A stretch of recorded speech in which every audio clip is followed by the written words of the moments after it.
मेरी शादी एक बहुत ही अमीर खानदान में हुई थी। मैं इस वजह से बहुत खुश थी कि सारी ज़िंदगी मैंने अपनी ख्वाहिशों को दबाते हुए गुजारी थी। मुझे पैसों की कदर और कीमत का अंदाज़ा था। हमने अपने पापा और मम्मी से हमेशा दो दो रुपये के लिए मार खाई थी। जब मेरी शादी एक अमीर घराने में हुई तो मैंने कुछ नहीं कहा, किसी से कुछ नहीं पूछा कि शादी किससे कराई जा रही है। मुझे तो इस बात की खुशी थी कि मैं ब्याह कर इस जेल से निकलकर एक बड़े से महल में जाऊंगी, जहाँ आगे पीछे नौकर मेरी सेवा करेंगे और मैं बस उनको हुक्म दिया करूंगी। बात भी ऐसी ही थी। मेरी बारात मेरे घर के अंदर दाखिल हुई तो मैं सोच नहीं सकती थी कितने इतने स्मार्ट और महंगे महंगे कपड़े वाले लोग जो मेरे घर पर आए हैं, वह मेरे ससुराल वाले हैं। उन सबके चेहरे पर बहुत ही खूबसूरती और चमक दमक थी। हमारा मोहल्ला तो गरीबों का मोहल्ला था। हमने तो मेकअप भी सस्ता वाला कर रखा था। लेकिन जब यह लोग मुझे ब्याह कर अपने घर ले गए, मैं उस घर को देखते ही रह गई थी। घर क्या था, राजा महाराजाओं जैसा महल था। दुनिया जहाँ की रोशनी और खूबसूरती उस महल में बिखरी पड़ी हुई थी। मुझे लगा कि किसी नई दुनिया में आ गई हूँ। अब घर में आने के बाद मुझे सबसे पहले अपने पति को देखने की जल्दी थी, क्योंकि मेरी माँ और पापा ने मुझे मेरे पति की फ़ोटो भी नहीं दिखाई थी। बस कहा था कि तुम हमारी अच्छी बेटी हो और अच्छी बेटियाँ अपने पति को देखने की जिद नहीं करती।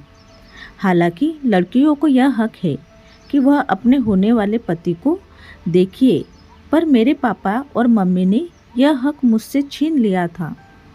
जब मैं अपने ससुराल में दाखिल हुई तो मेरा स्वागत मेरे पति के बजाय मेरी सास ने किया था और मुझे मेरे पति के कमरे में बिठाने के बजाय मेरी सास के कमरे में ही बिठाया दिया गया था।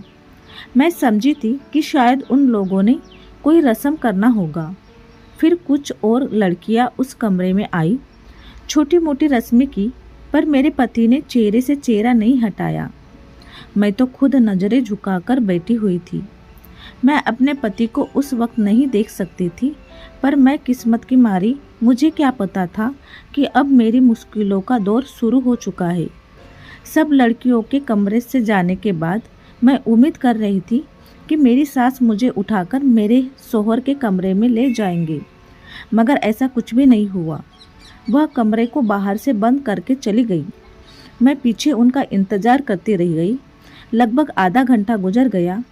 अब जब मेरी सास ना आई तो मुझे फिक्र होने लगी, कहीं मुझे बंद करके तो नहीं चली गई। दिमाग में अजीब अजीब से ख्याल आ रहे थे।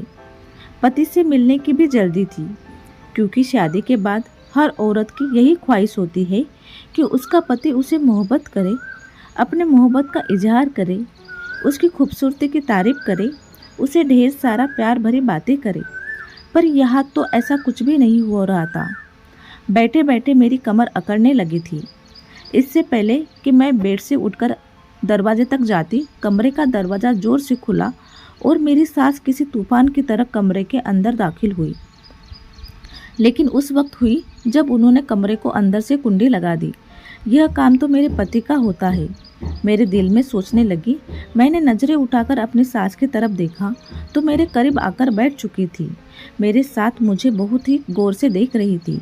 फिर थोड़ी देर बाद बोली, बेटा, मैं अच्छी तरह से जानती हूँ कि तुम्हारे मन में क्या चल रहा है। तुम यही सोच रही होंगी कि मेरा पति कमरे में अब तक क्यों नहीं आया और मेरी सास बार बार कमरे में क्यों आती जा रही है और तुम एक कमरे में बंद कर देती है। तो बस यही, मैं नहीं चाहती कि तुम्हारी खूबसूरती को किसी की नज़र लगे। मैं तुम्हारे पति के पास भेजूंगी, ज़रूर भेजूंगी, पर अभी उसका टाइम नहीं आया। तो फिलहाल मेरे कमरे में बैठी हो। और हाँ, ऐसा करो कि यह कपड़े बदल लो और कोई कंफर्टेबल कपड़े पहन लो ताकि तुम्हें सोने में आसानी रहे। मेरे साथ बहुत अच्छी थी। उनके सास की शराफत नज़र आ रही थी। पूजा पाठ में भी बहुत ज़्यादा विश्वास रखने वाली थी। मुझे भी खुशी हुई। चलो, अच्छी बात है कि मेरी सास बहुत ज़्यादा मॉडर्न नहीं है, क्योंकि मैं खुद सीधी सादी और गरीब सी लड़की थी। इससे मॉडर्न घराने में आती तो मेरी ज़िंदगी मुश्किल हो जाती। वैसे भी मुझे अभी तक फैशन करना, मेकअप करना तक नहीं आता था। मैं खामोशी से बैठ रही मैंने कपड़े बदल लिए और फिर थोड़ी देर भगवान के सामने खड़ी होकर अपने मन की तसल्ली की। भगवान की पूजा खत्म करने के बाद मैं बेड पर आकर लेट गई और फिर पता नहीं मुझे कब नींद आ गई, मैं सो गई। जब मेरी आँख खुली तो मैं अपनी सास के कमरे में ही थी। मुझे बुरा नहीं लगा था कि मेरी सास मेरा इतना ख्याल रख रही थी, इसलिए फिर मैं बुरा क्यों मानती। मेरी सास आकर मुझे हरे रंग का एक जोड़ा पहना दिया। कहने लगी, यह पहन लो, अब तुम्हें मेहमानों से मिलना है। अब दिन का वक्त हो गया है, तुम अपने पति को बाद में देख लेना। फिलहाल इस वक्त मेहमानों से मिलना है। मेहमान तुम्हें देखने आ रहे हैं, हमें बलिया भी तो करना है। मैं खुश हो गई।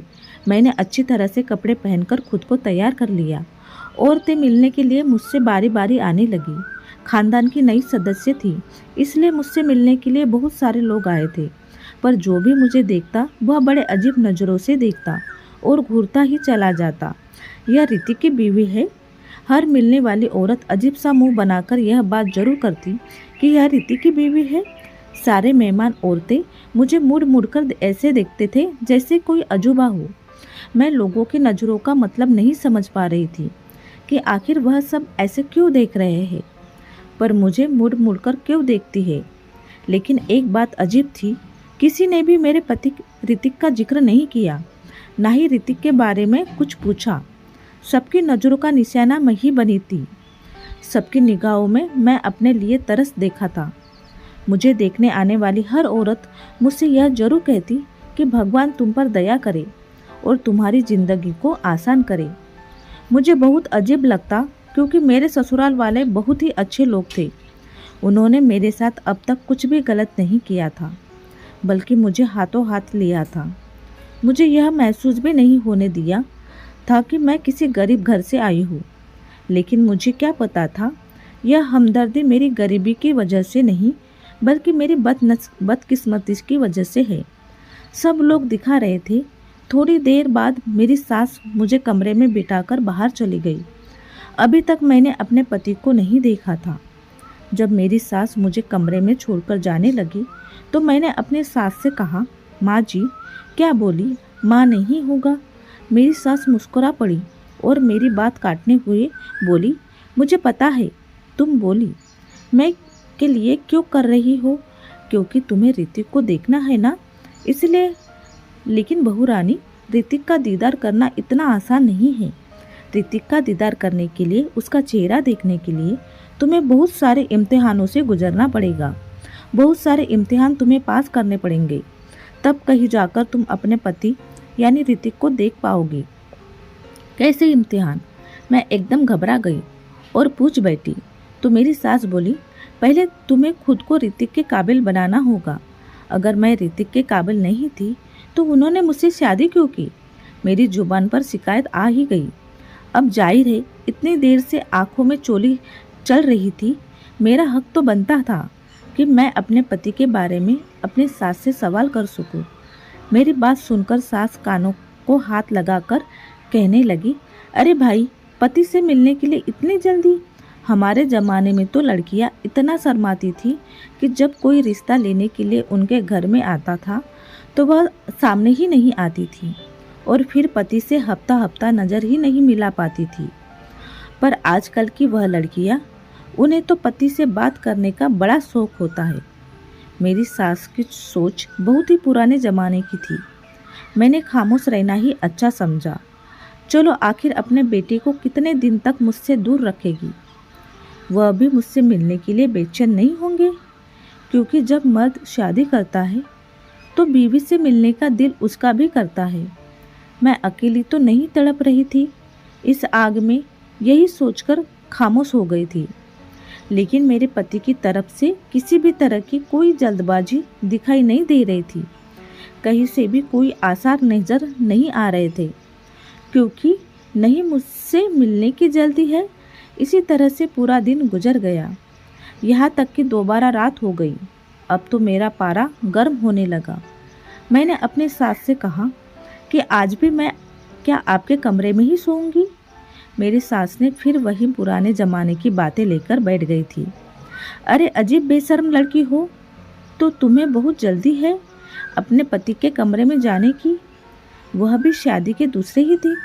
मेरी बातों को मेरी सास ने बहुत ही अजीबोगरीब बना दिया था कि मेरा दिल ही उड़ गया।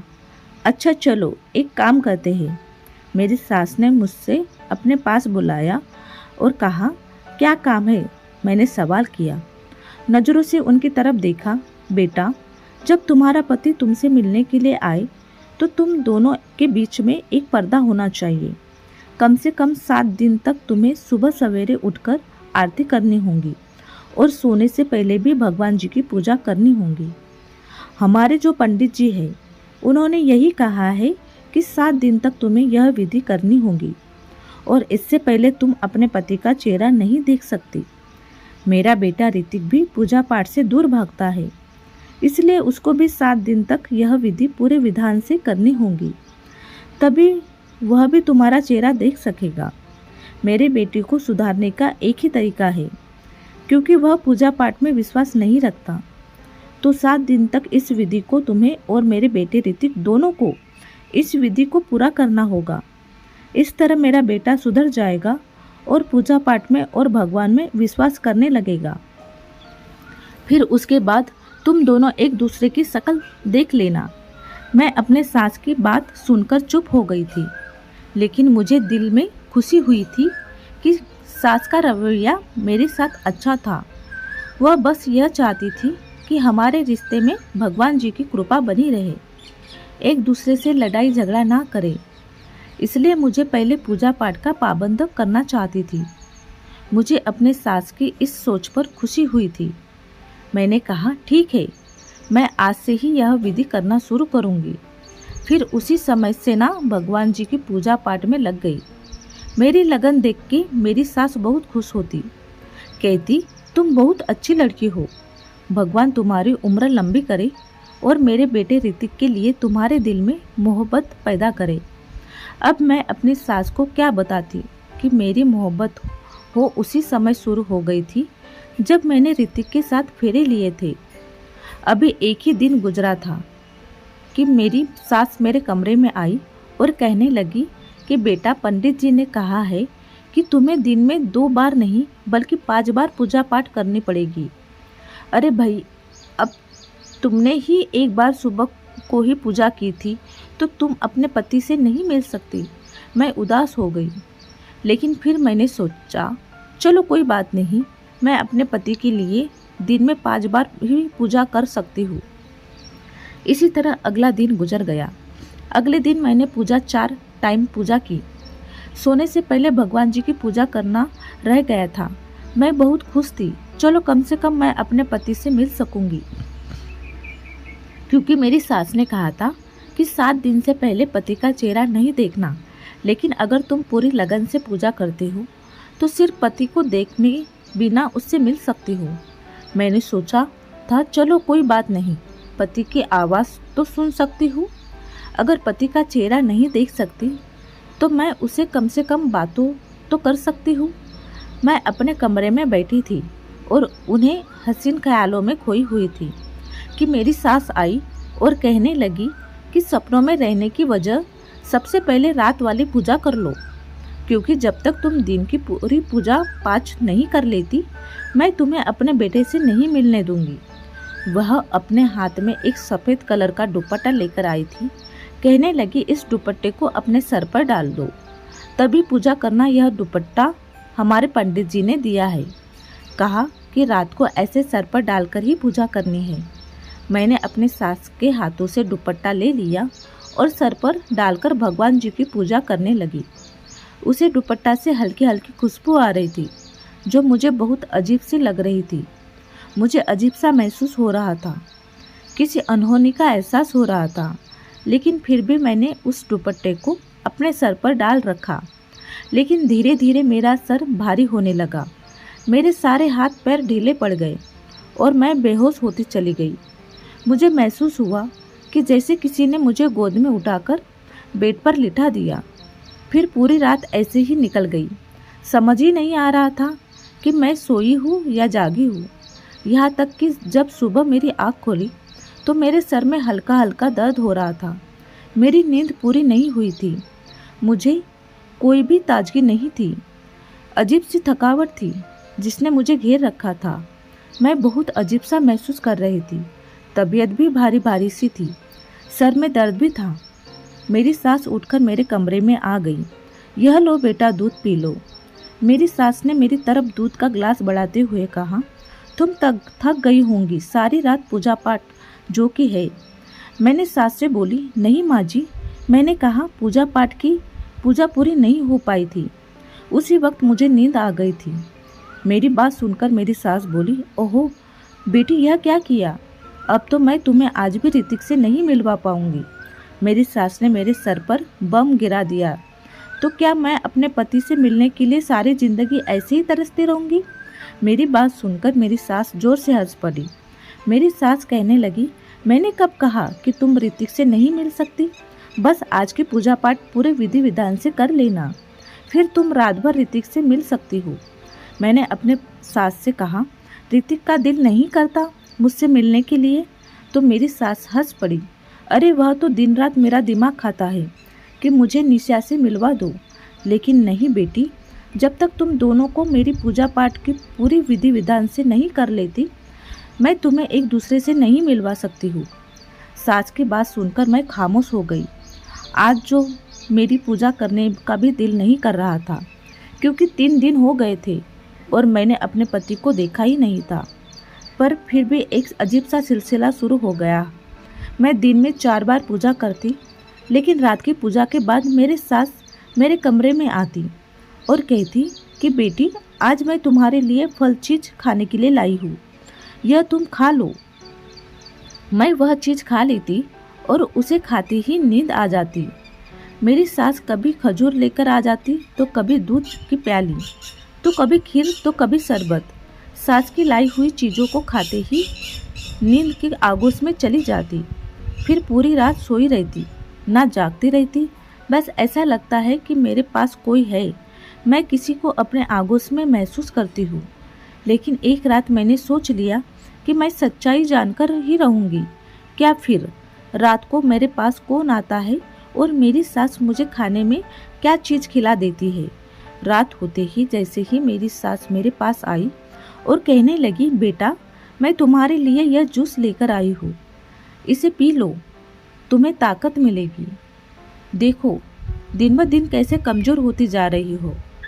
मैंने जो उसकी तरफ देखा भी नहीं और अपने सास से बोली, नहीं माँ जी, आज जूस पीने का बिल्कुल भी मन नहीं कर रहा, आप इसे वापस ले जाए। बारात वाली पूजा करनी जाती हूँ। मैं तब तक लगभग 1 हफ्ते से कोशिश कर रही थी कि रात वाली पूजा को पूरा कर लो, लेकिन मैं रात वाली पूजा कर ही नहीं पाती थी। इससे पहले ही मुझे नींद आ जाती थी। इसलिए मैं आज सोच लिया था कि कुछ भी नहीं खाऊंगी पीऊंगी और पूजा पूरी करूंगी। मेरी सास हंसते हुए बोली, कोई बात नहीं, पूजा भी कर लेना, लेकिन पहले यह जूस पी लो। लेकिन मैंने अपनी सास को कह दिया कि मुझे जूस नहीं पीना। मेरे तेवर देखकर मेरी सास मुझे छोड़कर चली गई। वह समझ गई थी अब मैं उनके और बहकावे में नहीं आने वाली। थोड़ी देर के बाद मेरी सास कमरे में दाखिल हुई। बहुत ही तेज परफ्यूम लगा रखा था। खुशबू मुझे कुछ जानी पहचानी सी लगी, लेकिन मैं अपने नाक को बंद किए बैठी थी। थोड़ी देर बाद मेरी सास फिर कमरे में आई। मैं पूजा करने की तैयारी कर रही थी।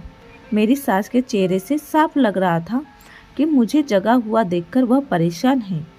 तीसरी बार मेरी सास कमरे में फिर आई। मुझे बहुत अजीब लग रहा था कि मेरे सास मेरे कमरे में बार बार क्यों आ रही है। इस बार उनके हाथ में एक सफ़ेद रंग की चादर थी। कहने लगी, बहू, मैंने तुमसे कितने बार कहा है कि पूजा करने से पहले यह सफ़ेद चादर ओढ़ लिया करो। यह लो, मैं तुम्हारे लिए नई चादर लेकर आई हूँ, इसे ओढ़ लो।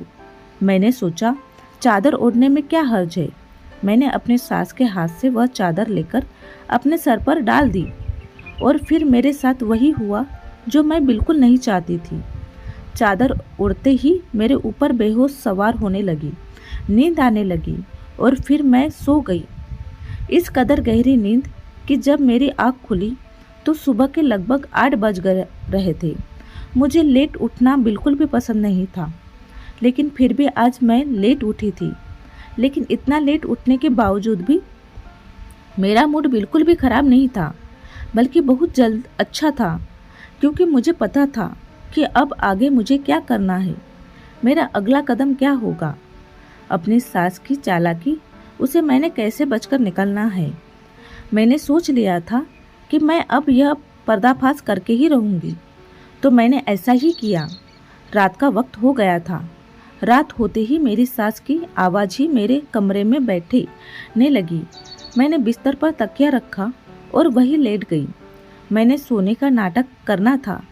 मेरी सास मुझे रोज किसी न किसी बहाने सुला देती थी। आज मैं खुद ही सो गई। अपनी सास को दिखा दिया कि मैं सो चुकी हूँ, ताकि वह मुझे सुलाने के लिए मेरे कमरे में ना आए। अभी लगभग 10 मिनट गुजरे मुझे सोने का नाटक करते हुए कि कमरे के अंदर हलचल महसूस हुई। मेरे कमरे का दरवाज़ा खुला, फिर कुंडी लगाने की आवाज़ आई। किसी के भारी कदमों की आवाज़ मेरे कानों में पड़ रही थी, पर मैं आँखें खोलकर नहीं देख सकती थी। फिर मैंने देखा कोई धीरे धीरे चलते हुए मेरे करीब आया है। यह कोई मर्दाना कदम थी जो मुझे महसूस हो रही थी। तभी मेरे कान एकदम से खड़े हो गए थे, क्योंकि किसी ने मुझे छुआ था। मुझसे बर्दाश्त नहीं हुआ। मैंने अपनी आंखें खोलकर सामने देखा, जो कि ना काबिले बर्दाश्त था। सामने खड़े इंसान को देखकर मेरे सर पर आसमान गिर पड़ा। मैंने सोच भी नहीं सकती थी मेरी सास मेरे साथ इतना बड़ा धोखा कर सकती है। मेरी आंखों से टप टप आंसू बहने लगे। मैंने शादी के बारे में क्या क्या सोचा था और मेरे साथ क्या हो गया है। हे भगवान, मैं कहाँ फंस गई हूँ। मैंने मेरे दिल से सोचा। मेरे दिल की धड़कन तेज हो रही थी। बेड से उतरकर किसी बात की परवाह ना करते हुए मेरे कमरे से भागी और भागती हुई बाहर आ गई। मेरी सास ने मुझे देखा तो वह हक्का बक्का रह गई। उनके चेहरे का रंग पीला पड़ गया। मचलती हुई अपनी सास से बोली, आपने मेरे साथ इतना बड़ा धोखा किया, आपको शर्म नहीं आई? अगर मेरी जगह आपकी बेटी होती तब भी क्या आप यही करते? मेरी आंखों से लगातार आंसू बह रहे थे। आपने अपने औलाद पैदा करने के लिए यह सब कुछ किया। मैं सोच भी नहीं सकती थी कि आप लोग इतना नीचे गिर जाएंगे, इतने घटिया निकलेंगे। मेरी बात सुनकर मेरी सास मेरे पास आई और मेरे हाथे उठाते हुए कहने लगी, बेटी, भगवान के लिए ऐसी बातें ना करो। मैंने तुम्हारा चेकअप करवाया है। तुम थकी थकी सी रहती थी, तुम्हें चक्कर भी आते थे। तुम्हें याद है ना, उस दिन हमारे घर एक दाई आई थी। उसी ने तुम्हारा चेकअप किया था। उसने बताया कि तुम उम्मीद से हो। मेरी सास मेरे सर पर एक और बम फोड़ दिया। यह क्या कह रही है? आप अपने तो कहा कि मेरे बेटे से मिलने के लिए तुम्हें ना जाने क्या क्या इम्तिहान पास करने पड़ेंगे। फिर मैं पेट से कैसे हो गई? आप यह कैसे कह सकती है कि मैं आपके बेटे के बच्चे की माँ बनने वाली हूँ? आपको एहसास भी है आप क्या कह रही है? मेरी सास मेरी बात सुनकर सर झुकाकर बोली, बेटी, मैं क्या करती हूँ, मेरी मजबूरी थी। औलाद की खुशी किसी नहीं चाहिए। अगर मैं उसके लिए थोड़ी सी हेरा फेरी कर लेती तो मुझे माफ़ कर दो। मैं और कुछ नहीं कर सकती थी। एक माँ होने के नाते मुझे अपने भलाई भी सोचनी थी और अपने बेटी की खुशी भी सोचनी थी। मैंने अपनी सास की कोई बात नहीं सुनी। सास मेरी विनती कर रही थी, अब तो तुम्हारी कोख में हमारा पोता है, हमारी औलाद है, तो तुम्हें इस तरह घर से नहीं जाना चाहिए। लेकिन मैं अपने सास की कोई भी बात सुनना नहीं चाहती थी। इतने बड़े धोखे के बाद मैं इस घर में रहती, यह मुझे बिल्कुल भी गवारा नहीं था। मैंने अपने आप को कमरे में बंद कर लिया और अपना सामान पैक करने लगी और फिर सीधा अपने माँ बाप के घर आ गई। माँ बाप को भी मैंने सारी कहानी सुनाई। मेरी माँ मेरी बात सुनकर हक्का बक्का रह गई। बोली कि बेटी, हमें माफ़ कर दो, हमें यह सब पता था, लेकिन हमने तुम्हें यह बात जानबूझकर नहीं बताई थी।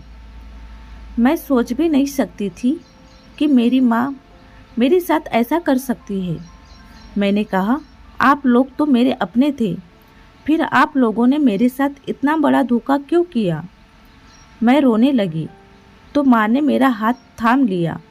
कहने लगी, बेटा हमें माफ़ कर दो, हम मजबूर थे। तुम्हें तो पता है कि बेटियों के माँ बाप हमेशा कितने मजबूर होते हैं। अपनी माँ की बात सुनकर गुस्से से बोली, आप मजबूर नहीं थे, आप लालची थे। मेरी बात सुनकर मेरी माँ रोने लगी। अब मुझे उनको भी इस तरह से कहना अच्छा नहीं लग रहा था, लेकिन मैं क्या करती, क्योंकि उन्होंने मेरे साथ बहुत बड़ा धोखा किया था। और तभी मेरी बहन की घर के दरवाजे पर दस्तक हुई। घर के बाहर खड़ी हुई थी।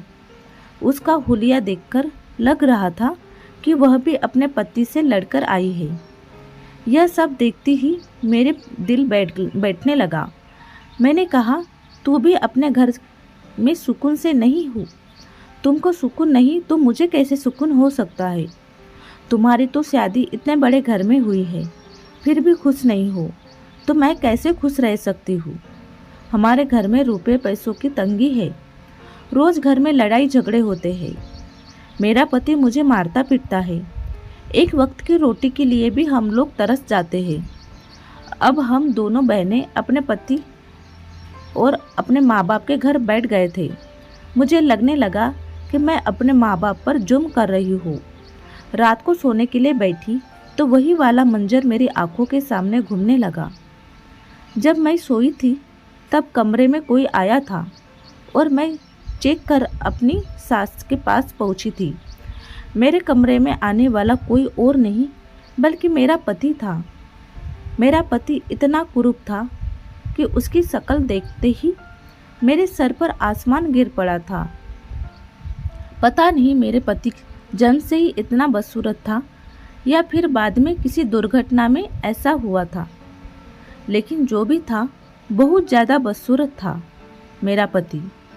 यही सब सोचते सोचते यह मेरा दिल घबराने लगा। मैं एकदम से उठकर बैठ गई। मुझे लगा कि मैं अपने माँ बाप के साथ बहुत गलत कर रही हूँ। मेरे माँ बाप जो भी किया वह मजबूरी में किया, क्योंकि हम बहुत गरीब लोग थे और गरीबी की लड़की बिहाने कोई नहीं आता, सब दहेज के लालची होते हैं। अगर मेरा पति बदसूरत है तो क्या हुआ? मुझे उसकी सूरत देखकर डर बहुत लग रहा था। मैं बेहोश होते होते बची थी और यही बात मेरे माँ बाप ने मुझसे छुपाई थी। लेकिन वह क्या करते थे? मेरे माँ बाप की भी मजबूरी थी और मेरी सास की भी मजबूरी थी। वह भी अपने बेटे की खुशी चाहती थी, अपने खानदान का वारिस चाहती थी। यह बात मेरे पति ने ही अपने माँ से कहा कि मेरे चेहरे को मेरी पत्नी से छुपा कर रखा जाए, क्योंकि इतना बदसूरत इंसान के साथ कोई भी लड़की रहना पसंद नहीं करेगी। फिर मैंने अपने माँ बाप की गरीबी और मजबूरी को देखते हुए एक फ़ैसला लिया। बदसूरत पति के साथ रहने के लिए तैयार हो गई। मैंने अपना सामान बांधा और वापस अपने ससुराल आ गई थी, जहाँ पर मेरा पति और मेरी सास मेरा इंतज़ार कर रहे थे। मेरे पति का सर मेरे सामने झुका हुआ था और वह मुझसे माफ़ी मांग रहे थे। मुझे माफ़ कर दो, मैंने तुम्हारे साथ बहुत बुरा किया है, तुम्हें धोखा दिया है, तुम्हारी उम्मीदों और ख्वाबों को तोड़ा है। लेकिन यकीन करो, मैं दिल का बहुत अच्छा हूँ। तुम जैसा कहोगी वैसे ही करूँगा। मेरी सास भी मुझे माफ़ी मांग रही थी। कहने लगी, बेटा हमें माफ़ कर दो, हमारी मजबूरी थी। कौन माँ ऐसा करेगी? क्यों नहीं चाहेगी कि उसके बेटे का घर बच जाए और उसके खानदान को वारिस मिले? मैंने अपनी सास और अपने पति को माफ़ कर दिया। यह तो मुझे पता था कि ऋतिक एक बहुत अच्छे पति साबित होंगे और मेरा बहुत ज़्यादा ख्याल रखेंगे। अब जो भी था, जैसे भी था, ऋतिक ही मेरे पति थे। इसलिए मैंने अपने पति को माफ़ कर दिया और अपने पति के घर पर ही रहने का फैसला कर लिया। तो फ्रेंड्स, आपको ये स्टोरी कैसी लगी तो प्लीज़ मुझे कमेंट बॉक्स में ज़रूर बताइए, और अच्छी लगी तो एक लाइक ज़रूर करिए, और चैनल पे नए हो तो प्लीज़ चैनल को सब्सक्राइब करना ना भूलिए, ताकि मुझे मोटिवेशन मिले कि मैं आपके लिए अच्छी अच्छी वीडियोस ला सकूं। तो चलिए अभी मिलते हैं ऐसी एक नई स्टोरी के साथ। तो चलिए अब मिलते हैं नेक्स्ट स्टोरी के साथ, तब तक के लिए बाय बाय।